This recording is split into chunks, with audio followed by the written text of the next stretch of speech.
Hello friends, welcome to the new series of lecture. In this lecture, we are going to discuss about autonomic nervous system in short videos. So let's begin. Autonomic nervous system. By its name, it is very much clear that it is controlled by its own. It is not controlled by your brain cortex. Okay. It got two parts. One is parasympathetic nervous system. Second one is your sympathetic nervous system. So your parasympathetic nervous system, it increases secretion of your body at every level. While at level of heart, your parasympathetic decreases heart rate, heart contraction. ठीक है. While your sympathetic nervous system decreases secretion of the body at every level, while at the level of heart, your sympathetic nervous system increases heart rate, heart contraction. ठीक है. ये आपको अपनी earlier class से पता ही होगा, चाहे वो आपकी क्लास 12th हो या आपकी अर्लियर नॉलेज, उससे पता होगा कि सिंपैथेटिक नर्वस सिस्टम आपकी सभी सिक्रीशंस को डिक्रीज करता है बॉडी में और पैरासिम्पैथेटिक इंक्रीज करता है. But there is a catch point at the level of heart. अगर आपको ये याद नहीं हो पा रहा है तो एक there is a mnemonic that is sympathy present at heart. That means हमदर्दी, सिंपैथी वो कहाँ पे प्रेजेंट होती है? वो at level of heart present होती है. So sympathy sympathetic. ठीक है. तो सिंपैथी सिंपैथेटिक नर्वस सिस्टम में है और सिंपैथी कहाँ हो रही है? हार्ट में हो रही है. तो आप क्या कह सकते हो कि सिंपैथी प्रेजेंट एट हार्ट, यानी हार्ट रेट, हार्ट कॉन्ट्रैक्शन आपकी कहाँ इंक्रीज हो रही है? सिंपैथेटिक नर्वस सिस्टम में. ठीक है. Now let's differentiate your parasympathetic nervous system from your sympathetic nervous system. ठीक है. Your parasympathetic is craniosacral while your sympathetic is thoracolumbar. और जो क्रेनियल नर्व्स इन्वॉल्व होती है आपकी पैरासिम्पैथेटिक के साथ वो है क्रेनियल नर्व नंबर 3, 7, 9, 10. ठीक है. दोबारा बोलते हैं 3, 7, 9, 10. ओके. सो अभी आपको कई बच्चों को प्रॉब्लम होता है कि पैरासिम्पैथेटिक क्रेनियोसैक्रल है कि सिंपैथेटिक थोरैकोलंबर है, तो कैसे याद करें? तो उसके लिए भी हमारे पास एक फंडा है. अभी मैं आपको वो डायग्राम में बताती हूँ. ठीक है. पैरासिम्पैथेटिक, सो जो आपका वर्टिब्रे है उसमें फिर आपका पैरासिम्पैथेटिक लॉन्गर डिस्टेंस कवर करेगा, यानी आपका क्रेनियोसैक्रल. ठीक है. क्या करेगा? क्रेनियोसैक्रल. ठीक है.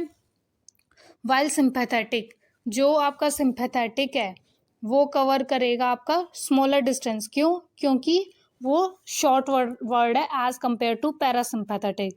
तो वो कौन सा होगा? थोरैकोलंबर. ठीक है.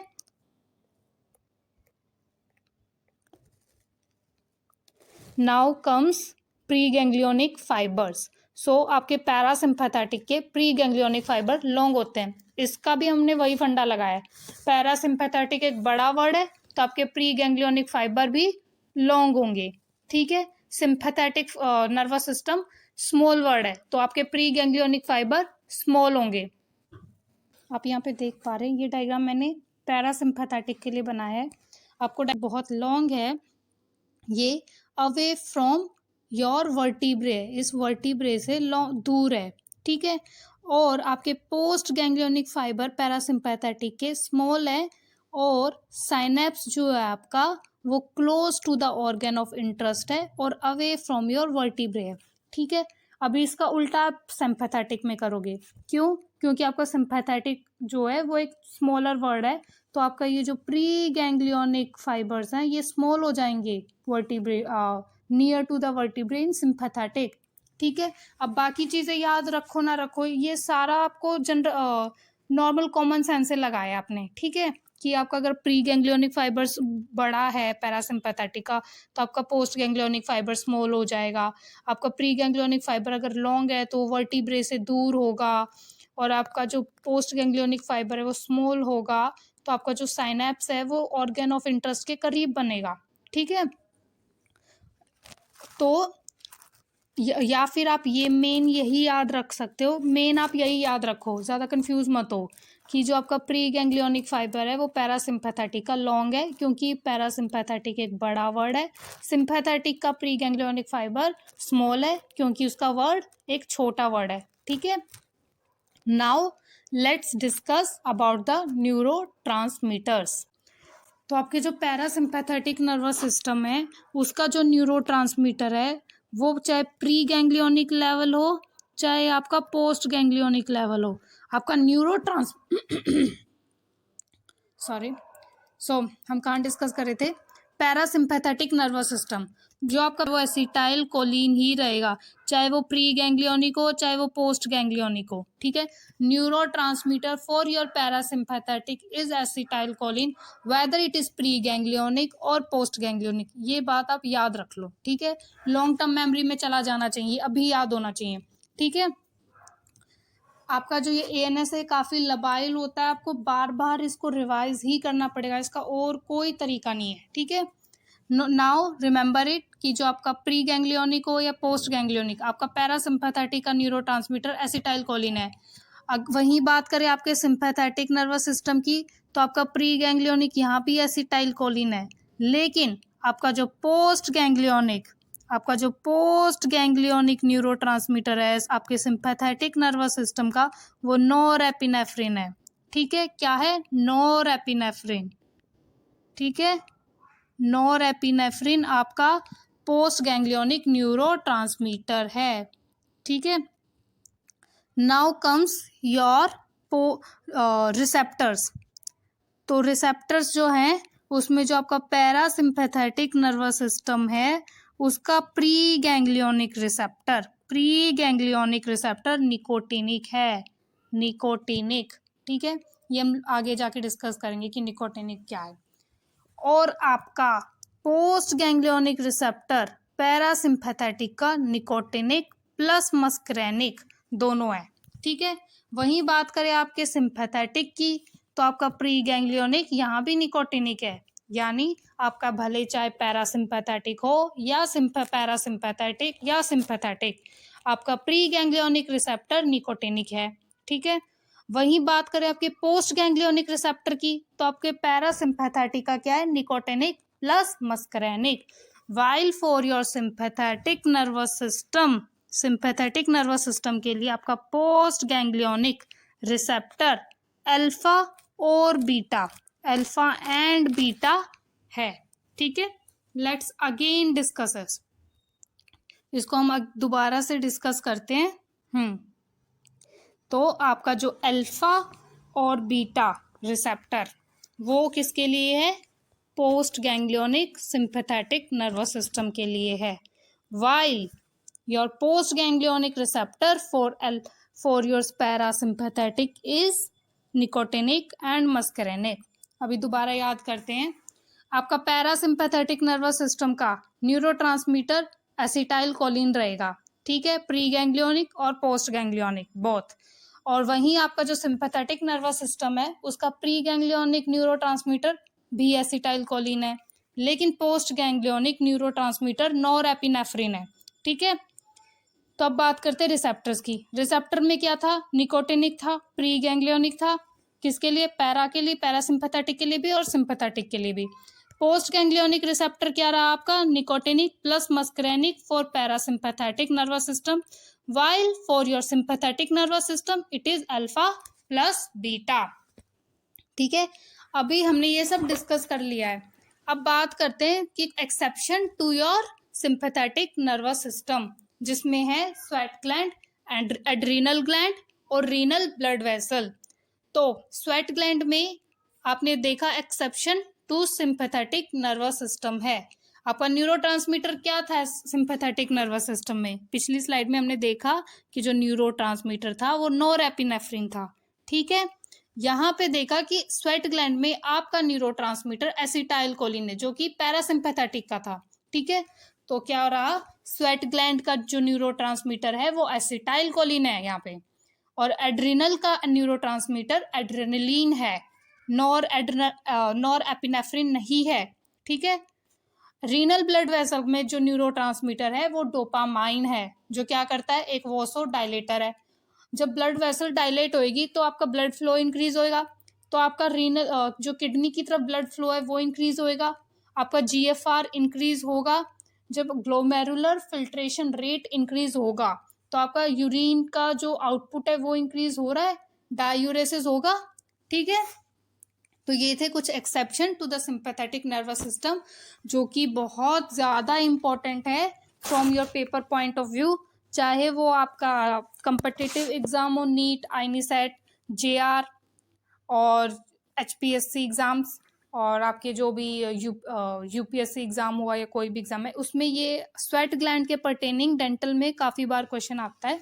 और आपका जो सेंटअप वगैरह है उसमें भी ये क्वेश्चन इंपॉर्टेंट है कि स्वेट ग्लैंड में जो न्यूरोट्रांसमीटर था वर्सेटाइल कोलिन था, और ये आपको क्लिनिकल लिंक बना के इस पे क्वेश्चन पूछते हैं हाइपोग्लाइसीमिया और बीटा ब्लॉकर के रिस्पेक्ट में। ठीक है, तो वो आपको मैं आगे पढ़ाऊंगी जब हम बीटा ब्लॉकर्स और हाइपोग्लाइसीमिया और डायबिटीज़ करेंगे, तब आपको ये लिंक समझ में आएगा। ठीक है, अभी ये जान लो कि जो आपका एसिटाइल कोलिन है वो न्यूरोट्रांसमीटर है आपके स्वेट ग्लैंड पर।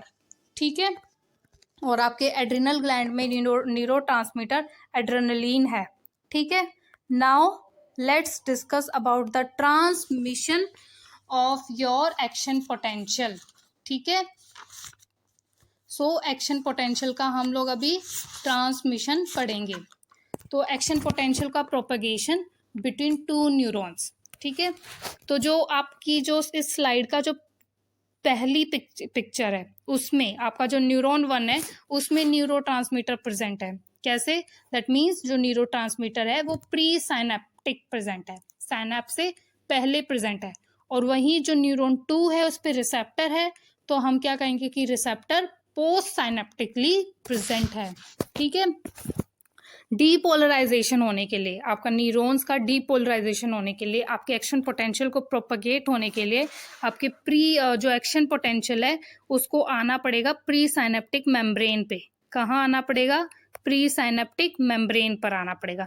जब आपकी प्री साइनेप्टिक मेम्ब्रेन पर एक्शन पोटेंशियल आ जाएगा तो यहाँ जो साइड में कैल्शियम चैनल है वो ओपन होगा, और जैसे ही वो कैल्शियम चैनल ओपन होगा तो कैल्शियम का इन्फ्लक्स होगा आपके न्यूरॉन्स के अंदर। तो कैल्शियम क्या कराता है? कॉन्ट्रैक्शन कराता है। तो किस चीज का कॉन्ट्रैक्शन कराएगा? ये जो न्यूरोट्रांसमीटर प्रेजेंट है इस वसाइकल में, उस वसाइकल के ऊपर कुछ कॉन्ट्रैक्टाइल प्रोटीन्स प्रेजेंट होती है जो कैल्शियम की वजह से आपके न्यूरोट्रांसमीटर को पुश करेगी टुवर्ड प्री साइनेप्टिक मेम्ब्रेन। ठीक है, अब आपको डायग्राम 2 में दिख रहा होगा कि जो आपका न्यूरोट्रांसमीटर है वो जो कैल्शियम की वजह से आपकी प्री साइनेप्टिक मेम्ब्रेन से फ्यूज कर चुका है, और फ्यूज करने के बाद न्यूरोट्रांसमीटर आपके एक साइनेप्स में रिलीज होएगा बाय प्रोसेस ऑफ एक्सोसाइटोसिस। और एक्सोसाइटोसिस करने के बाद जब साइनेप्स में रिलीज हो गया तो पोस्ट साइनेप्टिक जो रिसेप्टर प्रेजेंट है उससे बाइंड करेगा। ठीक है, ये था आपका एक्शन पोटेंशियल का प्रोपगेशन। ठीक है, अभी आप देखो कि हमने ये पढ़ा था कि जो आपका रिसेप्टर था पैरासिम्पैथेटिक नर्वस सिस्टम में, जो आपका रिसेप्टर था वो क्या था? निकोटिनिक था। ठीक है, अभी वो 2 न्यूरॉन्स के बीच में है तो वो न्यूरोनल टाइप है। ठीक है, तो इस तरीके के जो रिसेप्टर्स होते हैं उनको एक नाम दिया गया है, ligand gated ion channel receptor. ये आपने अपने जनरल फार्मा में पढ़ा होगा ligand gated ion channel receptor के बारे में कि ये क्या है और इनका स्ट्रक्चर क्या है। तो मैं अभी उसको डिस्कस ही कर लेते हैं हम लोग। अभी यहाँ पे पढ़ ही रखा है, आपको पता ही होगा अपने जनरल फार्मा से कि जो आपका लाइगेंड गेटेड आयन चैनल का जो रिसेप्टर है उसका स्ट्रक्चर पेंटामरिक होता है, यानी उसमें 5 यूनिट होती है। ठीक है, जो आपका निकोटिनिक रिसेप्टर है वो पेंटामेरिक स्ट्रक्चर है, उसमें 5 प्रोटीन सब यूनिट है। कैसे? आपको यहाँ डायग्राम में दिख रहा होगा कि इसमें 2 अल्फा सब यूनिट है, 1 बीटा सब यूनिट है, 1 गामा सब यूनिट है और 1 डेल्टा सब यूनिट है, यानी 5 प्रोटीन है। और वो ल्यूमेन को चारों तरफ से घेर रखी है, और ये जो ल्यूमेन है उससे एक आयन पास होके सेल के अंदर आ रहा है, वो क्या है? Sodium channel. ठीक है, जो दो अल्फा सब यूनिट है उस पे एसिटाइल कोलिन की बाइंडिंग साइट है। ठीक है, समझ में आया? अभी हम बात करते हैं आपके नॉर्मल रेस्टिंग स्टेज पे। नॉर्मल रेस्टिंग स्टेट पे आपका ल्यूमेन जो होता है वो क्लोज होता है। क्यों क्लोज होता है? क्योंकि आपके जो अल्फा सब यूनिट है, यहाँ पे जो अल्फा सब यूनिट है ये कुछ प्रोजेक्शन रिलीज कर रहे होते हैं आपके ल्यूमेन के अंदर। जब ल्यूमेन के अंदर जो प्रोजेक्शन रिलीज कर रही है ये दो अल्फा सब यूनिट, तो वो आपका जो ल्यूमेन है वो क्लोज स्टेट में होता है और आयन पैसेज हो नहीं पाता। क्यों? क्योंकि अल्फा सब यूनिट कुछ प्रोजेक्शंस रिलीज करके आपके ल्यूमेन को क्लोज करती है। जैसे इन दो अल्फा सब यूनिट पे आपका एसिटाइल कोलिन आके बाइंड करेगा, ठीक है, acetyl choline binds to these alpha sub unit. हमने यहाँ डिस्कस किया कि जो एसिटाइल कोलिन है वो आपकी अल्फा सब यूनिट से बाइंड करेगा, और जैसे ही अल्फा सब यूनिट से आपका एसिटाइल कोलिन बाइंड करेगा, वो आपकी जो प्रोजेक्शंस रिलीज कर रहा था अल्फा सब यूनिट उनको खींचेगा। सो आपकी अल्फा जो प्रोजेक्शंस थे ल्यूमेन के अंदर, जो प्रोजेक्शन रिलीज हो रखे थे वो डिसअपियर हो जाएंगे और आपका ल्यूमेन ओपन हो जाएगा। जैसे ही ल्यूमेन ओपन हो जाएगा तो वो कंड्यूसिव होगा। वो किसको कंडक्ट करेगा? आयंस को करेगा। तो इस ल्यूमेन से अब सोडियम करेंगे, ठीक है। तो जहां भी ये रिसेप्टर प्रेजेंट होगा वहां पे सोडियम आयंस मूव करेंगे और उस एरिया का कॉन्ट्रैक्शन करेंगे, डिपोलराइजेशन करेंगे। फॉर एग्जांपल ये मसल्स में है, मायोसाइट में है, मायोकार्डियम में, तो मसल कॉन्ट्रैक्ट करेगी, ठीक है। तो यहाँ पे हमने देखा कि जो आपका लाइगेंड था जिसकी बाइंडिंग हो रही थी वो था एसिटाइल कोलिन, ठीक है, जो कि आपके चैनल को ओपन करा था। कौन से चैनल को? सोडियम चैनल को, ठीक है। तो इसे ligand gated sodium channel receptor कहते हैं, ठीक है। जो कि यहाँ पे आयन की मूवमेंट हो रही है, तो आयन की जो मूवमेंट होती है वो फास्टेस्ट एक्टिंग रिसेप्टर बनाता है इसी को, ठीक है। Fastest activity produce by cell through ion, ये एक नॉर्मल फिनोमिनन है कि जो कोई भी सेल की एक्टिविटी है वो फास्टेस्ट कब होगी? जब वो आयन के थ्रू होगी। तो इसकी वजह से, क्योंकि ये सोडियम आयन की मूवमेंट करा रहा है, इस वजह से हमारा ये ligand gated ion receptor fastest acting receptor है, ठीक है। हमने यही पढ़ा, रिसेप्टर जो है वो निकोटिनिक न्यूरोनल टाइप का है जिसमें ligand gated sodium channel receptor है। लाइगेंड हमारा एसिटाइल कोलिन है, सोडियम की मूवमेंट होती है और इसकी वजह से डिपोलराइजेशन होती है, ठीक है। ये था उसका structure. Now comes the parasympathetic nervous system. हम अभी पैरासिम्पैथेटिक नर्वस सिस्टम के बारे में डिस्कस करेंगे। तो हमारा पैरासिम्पैथेटिक नर्वस सिस्टम में जो रिसेप्टर्स थे वो कौन कौन से थे? मस्करेनिक और निकोटिनिक सब टाइप में थे, ठीक है। तो निकोटिनिक हमने पढ़ा अभी कि वो ligand gated sodium channel receptor बनाता है, ठीक है। और उसके भी फर्दर दो टाइप है, एक है निकोटिनिक एम टाइप और एक nicotinic N type, nicotinic neuronal sub type. Nicotinic जो न्यूरोनल सब टाइप है वो सेंट्रल नर्वस सिस्टम में प्रेजेंट है, वो रिसेप्टर एड्रिनल ग्लैंड में प्रेजेंट है और गैंग्लिया में प्रेजेंट है, ठीक है। जो निकोटिनिक एम टाइप है, एनएम टाइप, उसको न्यूरोमस्कुलर जंक्शन में पाया जाता है, ठीक है। अभी आपको जो दूसरी स्लाइड थी जिसमें हमने exception to the sympathetic nervous system पढ़ा था, वहां पढ़ा था कि जो एड्रिनल ग्लैंड थी, ठीक है, उसका जो न्यूरोट्रांसमीटर था वो था एपिनेफ्रिन, ठीक है, समझ में। और प्री गैंग्लियोनिक जो आपका न्यूरोट्रांसमीटर था वो था एसिटाइल कोलिन, चाहे वो पैरासिम्पैथेटिक हो या सिंपैथेटिक हो। पोस्ट गैंग्लियोनिक जो न्यूरोट्रांसमीटर बन रहा था हमारा एड्रिनल ग्लैंड में, जो एक्सेप्शन था सिंपैथेटिक नर्वस सिस्टम में, वो था एपिनेफ्रिन, ठीक है। ये डायग्राम से समझ में आया कि प्री गैंग्लियोनिक एसिटाइल कोलिन था और लास्ट में पोस्ट गैंग्लियोनिक एपिनेफ्रिन है। अभी आपको बी कैम से ये भी पता होगा कि जो एपिनेफ्रिन है वो डायरेक्ट नहीं आता, वो नॉर एपिनेफ्रिन से बनता है। कहाँ पे? मेडुला एड्रिनल का जो कॉर्टिसोल है उसके अंदर, ठीक है। तो 80% आपका एपिनेफ्रिन रहता है, 20% नॉर एपिनेफ्रिन रहता है, ठीक है। अभी बात करते हैं कि जो पैरासिम्पैथेटिक में जो दो रिसेप्टर थे वो थे मस्करेनिक और निकोटिनिक। निकोटिनिक हमने पढ़ लिया कि एनएम सब टाइप है, एनएन सब टाइप है। दूसरा है मस्करेनिक जो कि जीपीसीआर, जी प्रोटीन कपल्ड रिसेप्टर है, ठीक है। तो ये आपने फिजियोलॉजी में पढ़ा होगा कि जी प्रोटीन कपल्ड रिसेप्टर्स होते हैं और वो 3-4 टाइप के होते हैं, जिसमें GS type, GI type, GQ type है। जो जीएस टाइप है वो स्टिमुलेटरी होता है। कैसे? उसमें साइक्लिक जो एएमपी होता है वो इंक्रीज हो जाता है। मोस्ट ऑफ जो भी हमारी एंडोक्राइन ग्लैंड्स है वो इसी से फंक्शन करती है, जीएस टाइप से, ठीक है, हार्मोनल रिलीज। फिर आपका आता है जीआई सब टाइप, जो साइक्लिक एमपी को डिक्रीज करके इनहिबिटरी फंक्शन करता है। फिर है आपका जीक्यू सब टाइप, जो कि कैल्शियम की रिलीज से कॉन्ट्रैक्टाइल एक्टिविटी है। जैसे कि आपके पैनक्रियाज में कोलेसाइटोकाइनिन जो हार्मोन है, पैनक्रियोजाइमिन है, वो आपके जीक्यू सब टाइप से होता है। आपने ये फार्मा में भी पढ़ा होगा और फिजियोलॉजी में भी ये आता है। तो ये क्विक रिवीजन था कि जीपीसीआर के ये 3 सब टाइप है, मेन यही होते हैं, यही याद रख लो, वही बहुत बड़ी बात है। तो आप ये जीपीसीआर याद रखना कि मस्करेनिक्स जो सब टाइप है वो जीपीसीआर टाइप का रिसेप्टर है। पैरासिम्पैथेटिक हमने पहले ही पढ़ा था कि वो स्टिमुलेट होने पे, आपके स्टिमुलेशन होने पे बॉडी के सिक्रीशंस रिलीज करता है। तो अगर निकोटिनिक न्यूरोनल सब टाइप है, सेंट्रल नर्वस सिस्टम में प्रेजेंट है, जब भी वो सेंट्रल नर्वस सिस्टम वाला स्टिमुलेट होगा तो वेकफुलनेस इंक्रीज होगी, पेन डिक्रीज होगा। ठीक है, ये क्लियर है। अब हम बात करते हैं मस्करेनिक जो सब टाइप है आपका रिसेप्टर का, उसके बारे में। ठीक है, तो आपका जो मस्करेनिक रिसेप्टर है उसमें बात करते हैं M1, M3, M5 को हम एक तरफ पढ़ेंगे, M2, M4 जो कि इवन डिजिट है उनको एक तरफ पढ़ेंगे, और आपका जो M1, M3, M5 है वो ऑड डिजिट है, उनको एक तरफ पढ़ेंगे। तो जो आपका M1, M3, M5 है वो कैसे एक्ट कर रहा है, वो जीपीसीआर है। हमने पढ़ा कि जो मस्करेनिक है सारे वो जीपीसीआर है, और जीपीसीआर में मैंने अभी बताया था कि कुछ 3-4 सब टाइप है जो आपको याद रखनी है।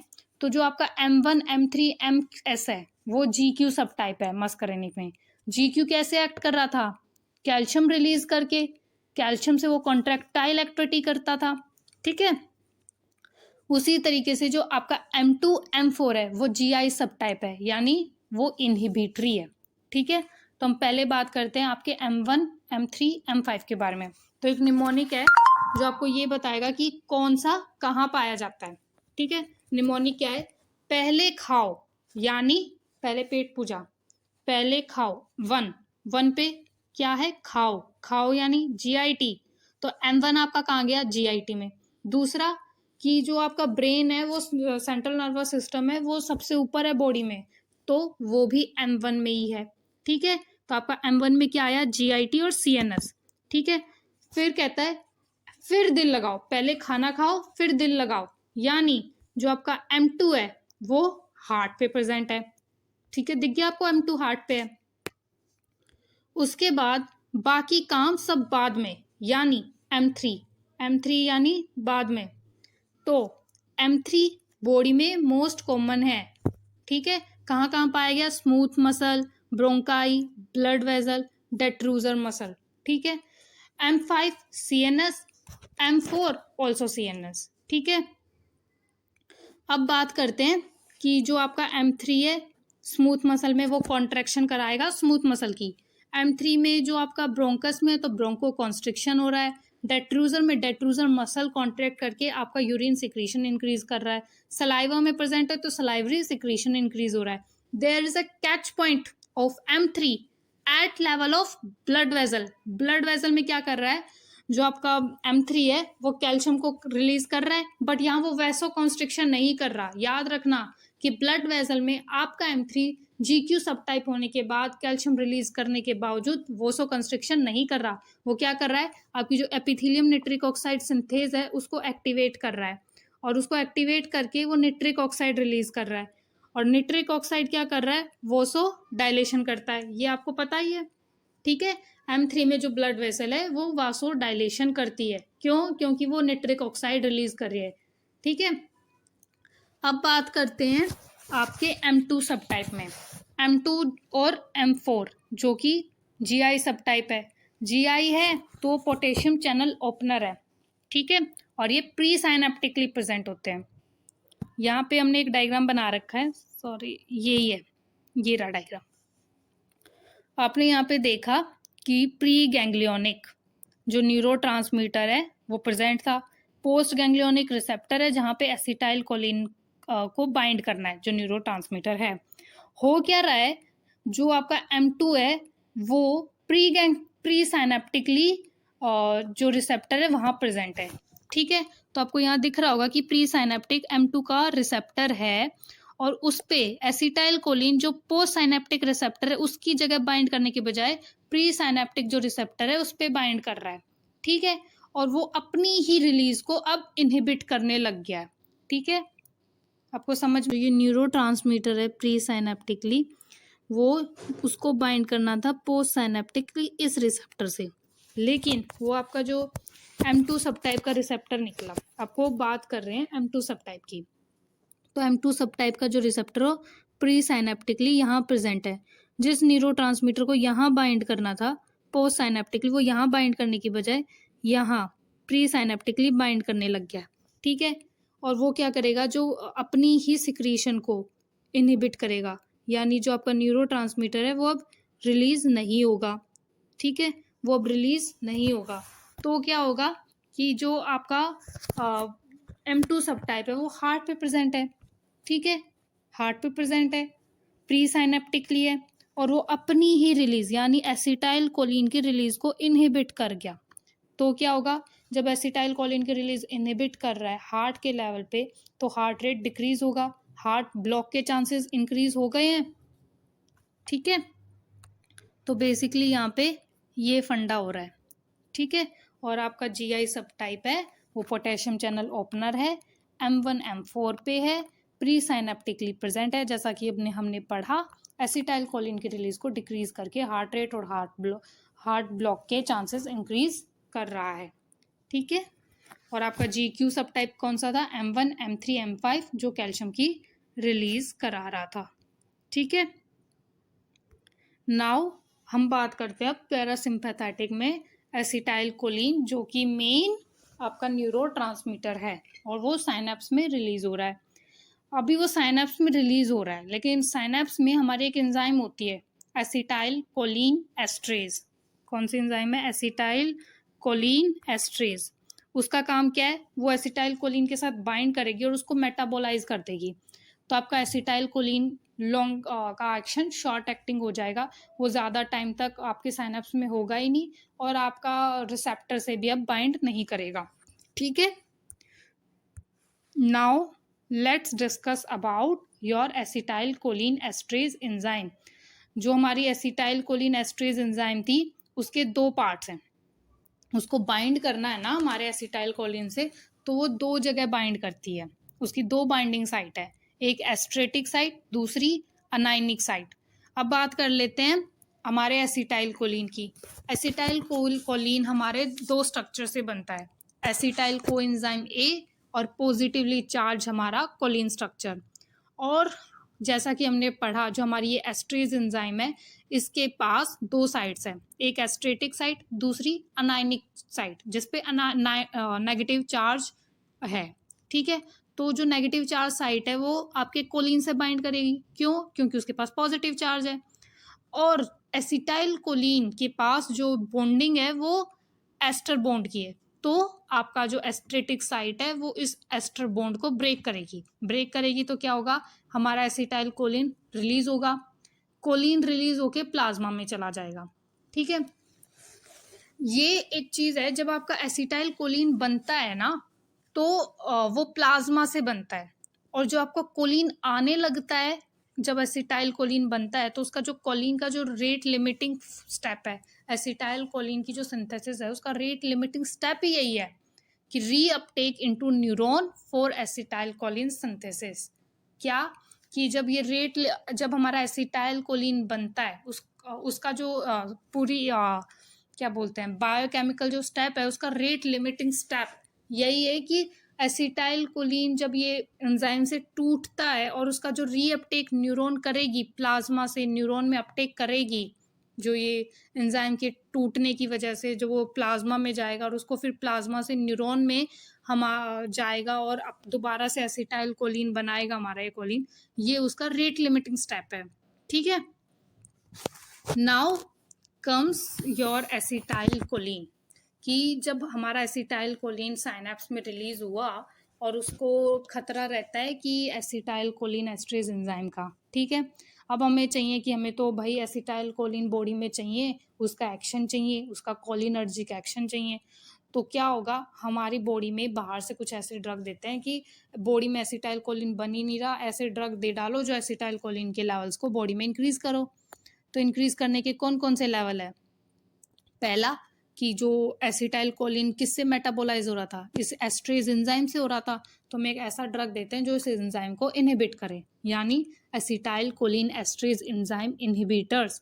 वो इनडायरेक्टली, क्या इनडायरेक्टली बॉडी में एसिटाइल कोलिन को इंक्रीज करेंगे, तो उसने क्या कहा जाएगा, इनडायरेक्टली कोलिनर्जिक ड्रग्स। ठीक है।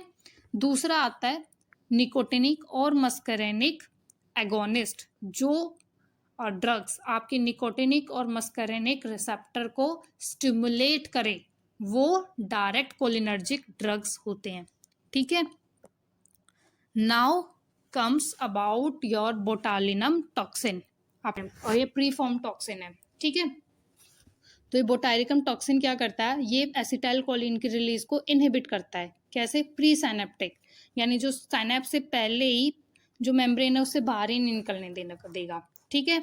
तो जब आपका एसिटाइल कोलिन का फंक्शन क्या था कि मसल को कॉन्ट्रैक्ट कराएगा, मसल कॉन्ट्रैक्ट अब नहीं करेगी। ठीक है। तो आपकी सबसे मेन मसल ये इन्वॉल्व करता है रेस्पिरेटरी मसल, रेस्पिरेटरी मसल ही अब कॉन्ट्रैक्ट नहीं करेगी तो रेस्पिरेटरी फेलियर हो जाता है। ठीक है। अगर यही इन्फेंट में हो तो इसे हम फ्लोपी बेबी सिंड्रोम कहते हैं, और इसमें जो मसल होती है वो फ्लैसिड हो जाती है। ठीक है। ये क्लिनिकल क्वेश्चन है, और आपका जो क्वेश्चन HPSC के एग्जाम में आया था रिसेंटली, वो कोलेस्ट्रीडियम डिफिसिल पे था, जिसमें एंटीबायोटिक एसोसिएटेड डायरिया का एक क्वेश्चन था। ठीक है। तो now comes your direct cholinergic. ठीक है। डायरेक्ट कोलिनर्जिक के दो टाइप क्या थे, एम अगोनिस्ट और एन अगोनिस्ट। ठीक है। एन अगोनिस्ट के जो ड्रग्स थे वो स्मोकिंग डिपेंडेंस के पेशेंट में यूज़ करते हैं, और वो हम CNS में यूज़ करेंगे जब हम स्मोकिंग वगैरह का टॉपिक लेंगे। बची बात अब एम अगोनिस्ट यानी मस्करेनिक अगोनिस्ट। तो उसके दो टाइप के ड्रग हैं, अमाइड्स और कोलिनेस्टर। ठीक है। By structure amides tertiary amines है एक्सेप्ट मस्करीन, और जो मस्करीन है वो क्लिनिकल यूज में नहीं होता, तो हम ये कह सकते हैं कि जितने भी क्लिनिकल अमाइड्स है वो टर्शरी स्ट्रक्चर है। टर्शरी स्ट्रक्चर यानी अनआयनाइज्ड स्ट्रक्चर। जनरल फार्मा में पढ़ा था कि अनआयनाइज्ड स्ट्रक्चर लिपिड सॉल्युबल है, किसी भी लिपिड बाइलेयर की जो मेम्ब्रेन है उसको क्रॉस करेगा। अगर वो किसी लिपिड लेयर को क्रॉस कर पा रहा है, यानी आपका ड्रग ब्लड ब्रेन बैरियर को भी इजीली क्रॉस करेगा। आपका टॉपिकली यूज कर सकते हो, आपकी स्किन बैरियर को क्रॉस कर सकता है। ग्लाउकोमा के पेशेंट में मायोटिक एजेंट की तरह यूज कर सकता है, क्योंकि आपका जो कॉर्निया का जो मेम्ब्रेन का लेयर है उसको क्रॉस करेगा। ठीक है। क्लियर हुआ? फिर आपका अनआयनाइज्ड है, लिपिड सॉल्युबल है, लिपिड की लेयर को क्रॉस कर सकता है, तो सेंट्रल नर्वस डिसऑर्डर की जो डिजीज है जैसे अल्जाइमर, पार्किंसन, उसकी डिजीजेस के ट्रीटमेंट में यूज होगा। ठीक है।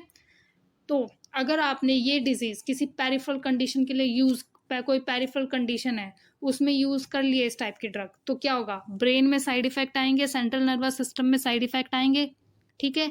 तो हम इसे किसी भी पेरिफेरल कंडीशन के लिए यूज नहीं करेंगे, क्योंकि सेंट्रल साइड इफेक्ट आते हैं। क्यों? क्योंकि वो एक लिपिड सॉल्युबल ड्रग है। ठीक है। बात करते हैं कोलिनेस्टर। कोलिनेस्टर का स्ट्रक्चर क्या है, क्वाटनरी। क्वाटनरी यानी आयनाइज स्ट्रक्चर, आयनाइज यानी water soluble. General pharma ionised lipid insoluble, वो तो वाटर सॉल्युबल। ठीक है। वो वाइस वर्सा वाला फंडा। ठीक है। किसी को जनरल फार्मा में नहीं याद तो याद करो कि क्वाटनरी स्ट्रक्चर यानी आयोनाइज्ड, आयनाइज्ड यानी जो आपका चार्ज ड्रग के ऊपर है उसका अपोजिट चार्ज या सेम चार्ज आपके मेम्ब्रेन के ऊपर है। अगर मेम्ब्रेन और ड्रग के ऊपर सेम चार्ज है तो वो रिपेल करेंगे। ठीक है। तो आपकी मेम्ब्रेन तो दूरी कहाँ, क्रॉस ही होगी। ठीक है। अगर अपोजिट चार्ज है, ठीक है, आपका जो ड्रग है वो पॉजिटिव चार्ज है, मेम्ब्रेन नेगेटिव चार्ज है, तो क्या कर जाएंगे, वो बाइंड कर जाएगा ड्रग उस मेम्ब्रेन से, वहीं पे अंदर नहीं जाने देगा, वो वहीं उसके आउटर सरफेस से बाइंड हो जाएगा। वो नहीं बाइंड करे, बाइंड वहीं बाइंड हो जाएगा, वो बाहर से अंदर नहीं जाएगा। ठीक है। ड्रग लिपिड इनसॉल्युबल हो जाएगा और वाटर सॉल्युबल होगा। क्यों? क्योंकि लिपिड इनसॉल्युबल है, लिपिड की बायलेयर को क्रॉस नहीं कर पा रहा। लिपिड की बायलेयर को क्रॉस नहीं करेगा, टॉपिकली यूज नहीं होगा, ब्लड ब्रेन बैरियर को क्रॉस नहीं करेगा, तो हमारे सेंट्रल साइड इफ़ेक्ट भी नहीं आएंगे। तो ये वाले ड्रग्स आपके पेरिफेरल कंडीशंस में यूज़ में आते हैं। ठीक है, अब बात करते हैं इसमें ड्रग्स के बारे में। तो पहला ड्रग अमाइड में पिलोकार्पाइन और सिविमिलाइन। मेन देखो, पिलोकार्पाइन और सिविमिलाइन क्वेश्चंस आपके पिलोकार्पाइन पे आते हैं। एएनएस के ऊपर मैक्सिमम 2 क्वेश्चन डेंटल सेक्टर में आपके आते हैं, चाहे वो जेआर का पेपर हो, चाहे वो आईनीसेट हो, एमडीएस हो, नीट एमडीएस, आता ही आता है। और आपके क्लिनिकल सिनेरियो में भी एएनएस बहुत इंपॉर्टेंट रहता है। जब आप पेशेंट को सर्जरी के पेशेंट्स होते हैं, ओरल सर्जन के जो पेशेंट होते हैं, हेड एंड नेक कैंसर के पेशेंट होते हैं, वहाँ पे आपको ये बहुत कॉमन है। और कुछ एज्ड कंडीशन जैसे पेशेंट जो जीरियाट्रिक पेशेंट जो आते हैं, उनका भी कई बार कुछ कंप्लेंट ऐसी होती है जिसमें आपको ये ड्रग्स एडवाइस करनी पड़ जाती है। ठीक है, तो आपको इन ड्रग्स को याद रखना आपके क्लिनिकल वर्क के लिए बहुत ज़्यादा ज़रूरी है। तो आप ये याद करना ही करना है। और अगर आपको ओरल सर्जन में जाना है तो बहुत ज़रूरी है भाई, बहुत ज़्यादा। तो इनकी इंट्रैक्शन आपको याद रखनी है। सारे ड्रग्स याद नहीं रखने, कुछ एक ड्रग, पिलोकार्पाइन उन्हीं ड्रग्स में से है। अभी हमने पढ़ा कि ये पिलोकार्पाइन एक अमाइड है, एम अगोनिस्ट है, यानी एसिटाइल कोलिन को जो आपका एम रिसेप्टर है उसको स्टिमुलेट कर रहा है, यानी एसिटाइल कोलिनर्जिक है, डायरेक्ट कोलिनर्जिक है, एसिटाइल कोलिन को इंक्रीज कर रहा है। तो एसिटाइल कोलिन का क्या फंक्शन था? इंक्रीज करना था बॉडी में सिक्रीशन। पिलोकार्पाइन क्या है? वाटर इनसॉल्युबल, लिपिड सॉल्युबल, यानी लिपिड की बाइलेयर को वो आराम से क्रॉस करेगा। ठीक है, जब वो लिपिड की बाइलेयर को क्रॉस करेगा तो ग्लाउकोमा के पेशेंट में यूज होगा, जहाँ पे आपका एक्वस ह्यूमर का प्रेशर इंक्रीज हुआ है। तो वो क्या करेगा? आपका ट्रैबिकुलर फ्लो इंक्रीज करेगा, आपके एंगल को ओपन करेगा और आपका मायोटिक एजेंट की तरह काम करेगा। ठीक है, तो आपका जो पिलोकार्पाइन है वो जीरोस्टोमिया और ग्लाउकोमा के पेशेंट में यूज करोगे। जीरोस्टोमिया किन पेशेंट्स में होती है? जैसे आपके हेड एंड नेक कैंसर के पेशेंट आते हैं और वो पेशेंट कहते हैं कि डॉक्टर साहब हमने तो रेडियोथेरेपी कराई थी और अब हमारा थूक नहीं बन रहा, बहुत कम थूक है, ज़रा बहुत कई बार तो हमसे खाना नहीं खाया जाता, वो जब हम खाना चबाते हैं तो वो चिपचिपा सा वहीं मुंह में चिपका रह जाता है, नीचे नहीं जाता। ठीक है, हमारा थूक ही नहीं बन रहा, मुंह से स्मेल आती है, कुछ केरीज की भी प्रॉब्लम बताते हैं, सर्वाइकल केरीज की। तो इन केसेस में हम लोग पिलोकार्पाइन एडवाइस करते हैं ताकि उनका सलाइवेशन इंक्रीज हो। ठीक है, जब हम ये सब पिलोकार्पाइन पेशेंट को देते हैं तो उस पेशेंट में अनयूजुअल साइट पे स्वेटिंग्स होती है। ठीक है, तो हम ये कह सकते हैं कि जो पिलोकार्पाइन का मेन साइड इफेक्ट क्या है? स्वेटिंग। स्वेटिंग क्यों? क्योंकि वो एसिटाइल कोलिन से मीडिएटेड थी आपकी स्वेटिंग। क्यों? क्योंकि जो स्वेट ग्लैंड था वो एसिटाइल कोलिन मीडिएटेड था, हमने अभी पढ़ा था पिछली स्लाइड्स में। ठीक है, बाकी अब बात करते हैं सिविमिलाइन की, जो कि M1 M3 सिलेक्टिव है। M1 कहाँ था? GIT पे था, CNS पे था, पहले खाओ, M2 फिर दिल लगाओ, बाकी काम बाद में, M3। ठीक है, तो आपका M1 M3 सिलेक्टिव है, यानी वो काफ़ी इफेक्टिव हो जाएगा और उसकी टॉक्सिसिटी कम हो जाएगी। मेन आपके क्वेश्चन पिलोकार्पाइन पे आए हैं। आपके JR के जो अच्छे कॉलेज के JR है वो JR एग्जाम जो निकालते हैं वो पिलोकार्पाइन पे क्वेश्चन पूछते हैं। अभी रिसेंटली किसी JR में पूछा भी गया है। ठीक है, तो आपको पिलोकार्पाइन मोस्ट इंपॉर्टेंट ड्रग है, क्वेश्चन पूछे गए हैं, आगे भी पूछे जाएंगे, तो आपको याद रखना है। अब बात करते हैं choline ester, water soluble. Choline ester, नाम में कोलिन है तो ऐसे ड्रग यूज करो जो एसिटाइल कोलिन ड्राइव्ड है, पहला ही एसिटाइल कोलिन है। Side effect, water soluble, renal elimination, water soluble तो होगा तो रीनल एक्सक्रीशन होगा, किडनी से बाहर जाएगा। साइनेप्स पे हमारी कौन सी एंजाइम थी? एसिटाइल कोलिन एस्ट्रेज थी, जो इसको शॉर्ट एक्टिंग बना रही थी। फिर हमने देखा कि चलो इसको सिस्टमिक रूट से दे के देखते हैं। सिस्टमिक रूट में हमने इसको प्लाज्मा में दिया, प्लाज्मा में पता चला कि वहाँ तो एक और एंजाइम है इसको तोड़ने के लिए। कौन सी एंजाइम है? प्लाज्मा एस्ट्रेज, जिसको दूसरा नाम है स्यूडोकोलिन एस्ट्रेज, जो इस एसिटाइल कोलिन को वहाँ भी इफेक्टिवली काम नहीं करने देगी और ड्रग आपका शॉर्ट एक्टिंग हो गया। ठीक है, फिर हमने सोचा कि चलो भाई एसिटाइल कोलिन डायरेक्ट जो है शॉर्ट एक्टिंग है, ग्लाउकोमा के पेशेंट में यूज ही नहीं कर सकते, कहाँ यूज करेंगे? वाटर सॉल्युबल ड्रग है, लिपिड बैरियर तो क्रॉस ही नहीं करना इसने। तो सर्जन ने क्या किया, जब ये ऑप्थो वाले जो सर्जन्स होते हैं वो क्या करते हैं, इसको ओक्यूलर सर्जरी में यूज़ करते हैं आपके एसिटाइलकोलिन को। कैसे? कि वो कॉर्निया जब सर्जरी करते हैं तो कॉर्निया को डाइसेक्ट करते हैं और फिर जो एसिटाइलकोलिन है उसको डायरेक्टली प्यूपिल पे डालते हैं। ठीक है, तो एसिटाइलकोलिन को लोकली यूज़ किया जाता है, टॉपिकल नहीं, लोकली प्यूपिल पे यूज़ कर लेते हैं एज अ मायोटिक एजेंट। ठीक है, सिस्टमिक हम दे ही नहीं सकते, क्यों? क्योंकि स्यूडोकोलिनेस्ट्रेज है।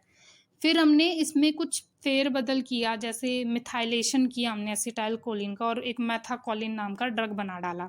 ठीक है, मेथाकोलिन लॉन्गर एक्टिंग हुआ एसिटाइलकोलिन से।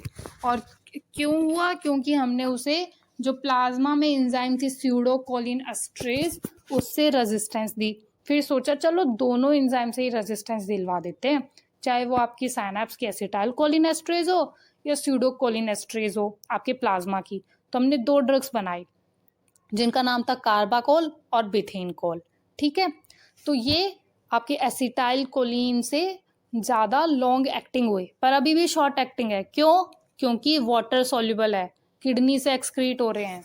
ठीक है, अभी बात करते हैं मिथाकोलिन के बारे में, जो कि एक इम्पॉर्टेंट ड्रग है जिस पे क्वेश्चन पूछे गए हैं, गाइड बुक्स में भी आपका इस पे क्वेश्चन है और ये एक अच्छा क्वेश्चन बनाता है। आपको एक चीज़ याद रखना, जो भी आपका डायग्नोसिस होगा वो किस ड्रग से बनेगा? जो ड्रग स्मॉल एक्टिंग होगा। Diagnosis is always made by a drug which is smallest acting drug. क्यों? क्योंकि अगर वो स्मॉल एक्टिंग होगा तो उसका जो शॉर्ट एक्टिंग होगा तो जो उसका साइड इफेक्ट है वो पेशेंट में थोड़ी देर के लिए होगा। ठीक है, लॉन्गर एक्टिंग ड्रग होगा तो जो उसका साइड इफेक्ट प्रोड्यूस करेगा वो भी लॉन्ग एक्टिंग हो जाएगा। तो हमें डायग्नोसिस में एक ऐसा ड्रग यूज करते हैं जो स्मॉल एक्टिंग हो, शॉर्ट एक्टिंग हो। तो मेथाकोलिन एक ऐसा ही ड्रग है, उसको हमने यूज किया ब्रोंकियल चैलेंज टेस्ट में। ब्रोंकियल चैलेंज यानी एस्थमा के डायग्नोसिस में। एस्थमा के डायग्नोसिस में क्या किया मेथाकोलिन ने? M3 रिसेप्टर है आपके एयरवे पैसेज में, रिसेप्टर प्रेजेंट है, ये ब्रोंको कॉन्स्ट्रिक्शन करेगा। क्यों? क्योंकि ये कोलिनर्जिक है। ठीक है, तो कोलिनर्जिक है और ब्रोंको कॉन्स्ट्रिक्शन कर गया, पेशेंट है एस्थमा का, लेकिन पेशेंट पे वो इनएपरेंट है, वो अभी शो नहीं हो रहा, लेकिन इनएपरेंट एस्थमा मेथाकोलिन के जाते ही बॉडी में ब्रोंको कॉन्स्ट्रिक्शन करेगा और जो आपका इनएपरेंट एस्थमा है वो एपरेंट एस्थमा में चेंज हो जाएगा। क्यों? क्योंकि अब ब्रोंको कॉन्स्ट्रिक्शन उसने इंक्रीज कर दिया है। जो कभी कभार ब्रोंको कॉन्स्ट्रिक्शन होती थी, अभी उसने शो ऑफ कर दिया कि भाई ये पेशेंट ब्रोंकियल एस्थमा का पेशेंट है, इन एपरेंट एस्थमा को इसने एपरेंट एस्थमा में शो किया। तो ये ब्रोंकियल चैलेंज टेस्ट में यूज किया जाता है। अब बात करते हैं आपकी इनडायरेक्ट कोलिनर्जिक ड्रग्स की। इनडायरेक्ट कोलिनर्जिक ड्रग क्या थे? Acetyl choline esterase inhibitor. उसमें भी फर्दर 2 टाइप्स है हमारे पास, पहला ऑर्गेनोफॉस्फेट, सेकंड कार्बामेट।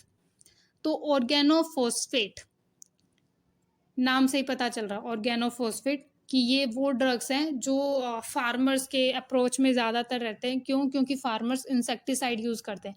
तो ऑर्गेनोफॉस्फेट आपके इंसेक्टिसाइड का मेन कंपोनेंट होता है, जो भी इंसेक्टिसाइड वगैरह पेस्टिसाइड्स है उसमें। ठीक है, कुछ एग्जाम्पल फंजीसाइड, पेस्टिसाइड, इंसेक्टिसाइड। आपके इंसेक्टिसाइड जो थे, नर्व गैसेस थी, वो ऑर्गेनोफॉस्फेट हैं।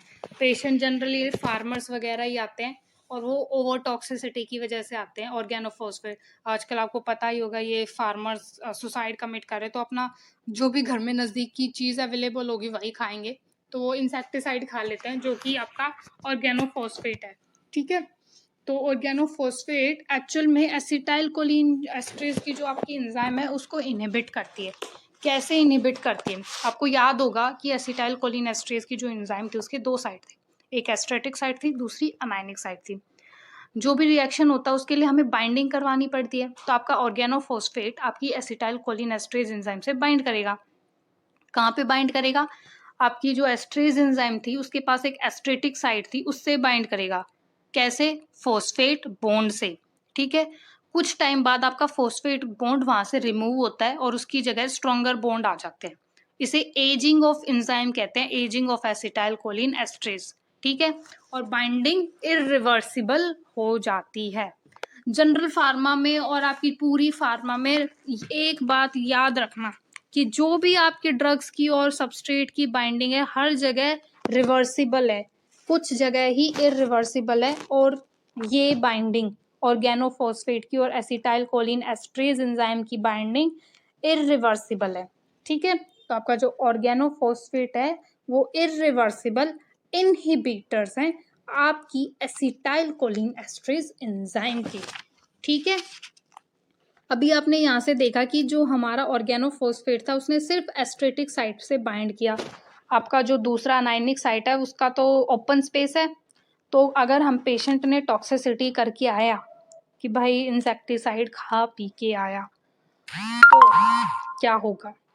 तो हम ऐसा ड्रग देंगे जो आपके पॉजिटिवली चार्ज ड्रग देंगे जो उस अनायनिक, वो जो ओपन साइट है आपकी एंजाइम का, उससे बाइंड कर जाए। तो ड्रग कौन सा देते हैं? ऑक्साइम्स देते हैं। ऑक्साइम्स पॉजिटिवली चार्ज केमिकल है, और वो कब देंगे? जब तक वहाँ पे जब ऑर्गेनोफॉस्फेट की बाइंडिंग रिवर्सिबल स्टेज में, यानी फॉस्फेट से बाइंड हुआ है। ठीक है, तो इसलिए हम हमारे ऑक्साइम्स को रीएक्टिवेटर ऑफ एसिटाइल कोलिन एस्ट्रेज बोलते हैं। ठीक है, क्लियर हुआ? ऑर्गेनोफॉस्फेट की टॉक्सिसिटी हुई, हमने दिया ऑक्साइम्स कब? Before ageing of your interaction of that phosphate with esteratic esterase enzyme. ठीक है, सेकंड आता था हमारा कार्बामेट, वो भी आपके इंसेक्टिसाइड पेस्टिसाइड में अवेलेबल है। डिफरेंस पॉइंट, आपका कार्बामेट आपकी जो एसिटाइल कोलिन एस्ट्रेज एंजाइम है उसकी दोनों साइटों से बाइंड करेगा, यानी एस्ट्रेटिक साइट और अनायनिक साइट दोनों से बाइंड करेगा। तो जो आपके ऑक्साइम्स हैं, वो जो आप ऑक्साइम्स दे रहे थे वो ऑर्गेनोफॉस्फेट की टॉक्सिसिटी में तो काम आ रहे थे, लेकिन कार्बामेट की टॉक्सिसिटी में काम नहीं आएंगे। ठीक है, दूसरी चीज, कार्बामेट कहाँ बाइंड कर रहा है? एस्ट्रेटिक साइट पे और अनायनिक साइट पे, जैसे आपका एसिटाइल कोलिन बाइंड कर रहा था। ठीक है, इस एस्ट्रेज एंजाइम से, सो सिमिलर बाइंडिंग है। सेकंड पॉइंट क्लियर हुआ। थर्ड पॉइंट, कार्बामेट जब इस एंजाइम से बाइंड करता है तो वो स्लोली रिलीज होता है इस अपना काम करके, यानी एक तरीके से ये drug long acting inhibitor of enzyme बन गया। ठीक है, तो इसे स्यूडो इरिवर्सिबल भी बोलते हैं, क्योंकि जो बाइंडिंग है वो रिवर्सिबल तो है, क्योंकि कार्बामेट इस एंजाइम से निकल तो रहा है, ठीक है, बट लॉन्ग टाइम ले रहा है। ठीक है, तो कार्बामेट आपके दोनों साइटों से बाइंड किया है, एस्ट्रेटिक साइट से भी और अनायनिक साइट से भी, लेकिन सिर्फ एक ड्रग है जो आपकी सिर्फ और सिर्फ अनायनिक साइट से बाइंड करता है। कौन सा कार्बामेट है? वो एड्रोफोनियम। अगर वो एक साइट यानी आपकी अनायनिक साइट से बाइंड कर रहा है तो वो शॉर्ट एक्टिंग कार्बामेट हुआ। ठीक है, नाउ कम्स ये आपका, ठीक है, यही है ऑर्गेनोफॉस्फेट का हमने पढ़ा कि वो इंसेक्टिसाइड में था। इंसेक्टिसाइड की टॉक्सिसिटी में ऑर्गेनोफॉस्फेट की टॉक्सिसिटी होती है, तो हम लोग ऑक्साइम्स देते हैं। एसिटाइल कोलिन एस्ट्रेज इनहिबिटर जो है वो कैसा इफेक्ट दे रहे हैं? मस्करेनिक इफेक्ट दे रहे हैं। कैसे? इनडायरेक्टली। ठीक है, ट्रीटमेंट क्या होगा? मस्करेनिक इफेक्ट है, acetyl indirect acetyl cholinergic drug है, तो ट्रीटमेंट क्या होगा? एंटी कोलिनर्जिक ड्रग से ट्रीटमेंट करवाएंगे। एंटी कोलिनर्जिक का एग्जाम्पल क्या है? एट्रोपिन। ठीक है, बात करते हैं अब कार्बामेट के बारे में। तो कार्बामेट में आपके पास दो टाइप के ड्रग्स आए हैं। पहला टर्शरी अमीन यानी lipid soluble central nervous system use, दूसरा quaternary drug water soluble lipid insoluble local use. Example physostigmine, tertiary amine. Question इस पे आते हैं, आएंगे ही और आते रहेंगे। फाइजोस्टिग्मिन एक नेचुरल सोर्स से ऑब्टेन्ड है, प्लांट से ऑब्टेन्ड है। तो जैसा कि हमने पढ़ा, carbamate acetyl choline esterase enzyme को इनहिबिट कर रहा है, इनडायरेक्टली कोलिनर्जिक है। तो क्या? तो ये कि वो आपका एसिटाइल कोलिन को इंक्रीज कर रहा है, तो ड्रग ऑफ चॉइस बना एट्रोपिन टॉक्सिसिटी का, जो कि एक एंटी कोलिनर्जिक था। ठीक है, बेलाडोना पॉइजनिंग का ड्रग ऑफ चॉइस है। क्यों? क्योंकि बेलाडोना में एट्रोपिन है। ड्रग ऑफ चॉइस बना धतूरा पॉइजनिंग का। क्यों? क्योंकि धतूरा में भी एट्रोपिन लाइक कंपाउंड है। नेक्स्ट पॉइंट, फाइजोस्टिग्मिन लिपिड सॉल्युबल, क्यों? टर्शरी अमीन है। लिपिड सॉल्युबल हुआ तो ग्लाउकोमा के पेशेंट में मायोटिक एजेंट की तरह यूज होगा। कैसे? टॉपिकल रूट से, क्योंकि लिपिड सॉल्युबल है। दूसरा एग्जांपल टेक्रीन। कुछ और भी एग्जांपल है जैसे डोनेपेजिन, गैलेंटामाइन। तो ये सब याद रखो ना रखो, आपका कोई नुकसान नहीं होगा। फाइजोस्टिग्मिन भूल जाओगे तो नुकसान होगा। ठीक है, बात करते हैं अब क्वाटरनरी अमीन के बारे में। तो उसमें हम क्लिनिकल लिंक से एक पढ़ेंगे मायस्थीनिया ग्रेविस के बारे में पहले। ठीक है, मायस्थीनिया ग्रेविस में क्या था? मायस्थीनिया ग्रेविस एक ऐसी डिजीज है मसल्स की, पेरिफेरल मसल्स की, जिसमें जो रिसेप्टर है उस पे एंटीबॉडीज बाइंड कर रही है। एंटीबॉडीज बाइंड कर गई, साइड में पड़ा हुआ एसिटाइल कोलिन। एसिटाइल कोलिन को आपकी एंटीबॉडीज ने बाइंड नहीं करने दिया। उसने कहा कि भाई रिसेप्टर से तो मैं बाइंड करूंगा। आपका एसिटाइल कोलिन साइनेप्स में खुला घूम रहा है, लेकिन वो आपके रिसेप्टर से बाइंड नहीं कर पा रहा। ठीक है, तो आपकी जो एंटीबॉडीज थी वो क्या कर रही है? कंपिटिटिवली इनहिबिट कर रही है आपकी एसिटाइल कोलिन को। क्लियर हुआ फंडा? जनरल फार्मा से और आपकी बायोकेमिस्ट्री के नोट से आपको ये पता है रिसेप्टर एक है, सबस्ट्रेट दो है। कंपिटिटिव इनहिबिशन हुआ एसिटाइल कोलिन का। अब हमें इस कंपिटिटिव इनहिबिशन को रिवर्स करना है। तो क्या करते थे? जिसको रिवर्स करना है, वो जो चीज थी जैसे दो सबस्ट्रेट है, एंटीबॉडी और एसिटाइल कोलिन। एंटीबॉडी बाइंड किए जा रही है, कंपिटिटिव इनहिबिट हो रहा है हमारा एसिटाइल कोलिन। एंटीबॉडी बाइंड करके एसिटाइल कोलिन को नहीं कर रही, और होना एसिटाइल कोलिन को। ट्रीटमेंट में हम क्या करेंगे? एक ऐसा ड्रग देंगे जो एसिटाइल कोलिन को इंक्रीज करे। एसिटाइल कोलिन इंक्रीज कैसे कर रहे हैं हम यहाँ पे? एसिटाइल कोलिन एस्ट्रेज इनहिबिटर के द्वारा। कौन सा? क्वाटरनरी अमीन कार्बामेट में। ठीक है, अब बात करते हैं एड्रोफोनियम। शॉर्टेस्ट एक्टिंग है, क्यों? क्योंकि वो सिर्फ अनायनिक साइड से बाइंड कर रहा है आपकी एस्ट्रेज एंजाइम की। ठीक है, तो वो आपके डायग्नोसिस में काम आएगा। क्यों? क्योंकि शॉर्ट एक्टिंग है। किस बीमारी के? मायस्थीनिया ग्रेविस के बारे में। ठीक है, ये क्वेश्चन आ जाता है। दूसरा बात करते हैं नियोस्टिग्मिन की। नियोस्टिग्मिन क्या है? Diagnosis and treatment of myasthenia gravis, क्योंकि वो लॉन्गर एक्टिंग है। ठीक है, कोबरा बाइट में भी हम नियोस्टिग्मिन यूज करते हैं। क्यों? क्योंकि कोबरा बाइट में क्या हो रहा था?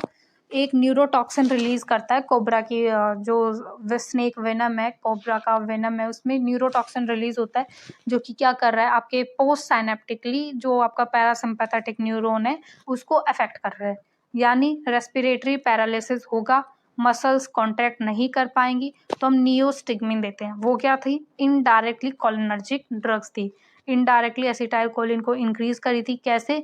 By inhibiting your acetyl choline esterase enzyme, यानी आपकी रेस्पिरेटरी मसल इंप्रूव कर गई।